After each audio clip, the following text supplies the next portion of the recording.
Prince Charles very much loves his son and will not hit back at Harry's outbursts, an insider has claimed.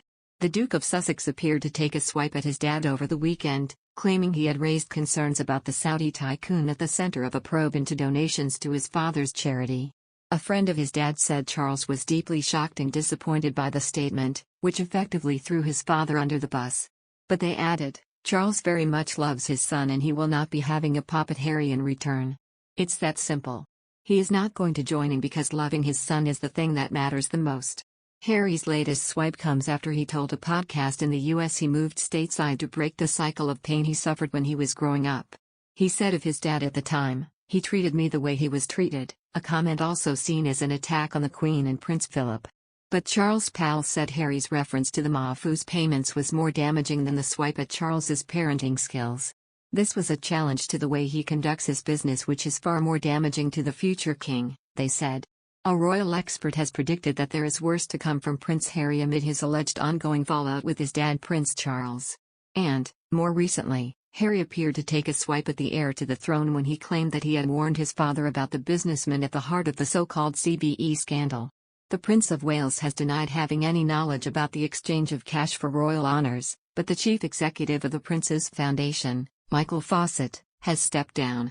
The controversy surrounds the awarding of a CBE to Saudi billionaire Mahfouz Mubarak bin Mahfouz in 2016, who was a donor to the Prince's Foundation. Mahfouz denies the allegations. Now, the panel considered the impact that Harry's recent comments might have had on further souring his relationship with his father. "I feel really sorry for Prince Charles," began the Mail's diary editor Richard Eden. "The Queen was always going to be an extremely hard act to follow, and there have been plenty of doubts about Prince Charles as king. He needs his sons to be supporting him and emphasizing what a good monarch he would be, and instead he has Harry launching these brickbats from across the Atlantic. I think there will be worse to come." There is reportedly tension in the royal institution as the monarchy awaits the release of Harry's autobiography next year, which he has said will be a first-hand account of my life that's accurate and wholly truthful. Richard continued, "I do worry that eventually, Harry will come out, perhaps after the death of his grandmother, and come out against the monarchy altogether.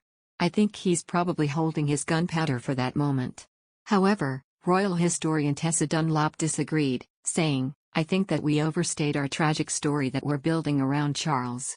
She suggested that with the backing of the royal institution, the Prince of Wales' reign as monarch would go smoothly. On the other hand, Tessa claimed, "It's Harry that's the vulnerable one. He's alone, in California, probably missing his family. I've always felt a bit sorry for Harry."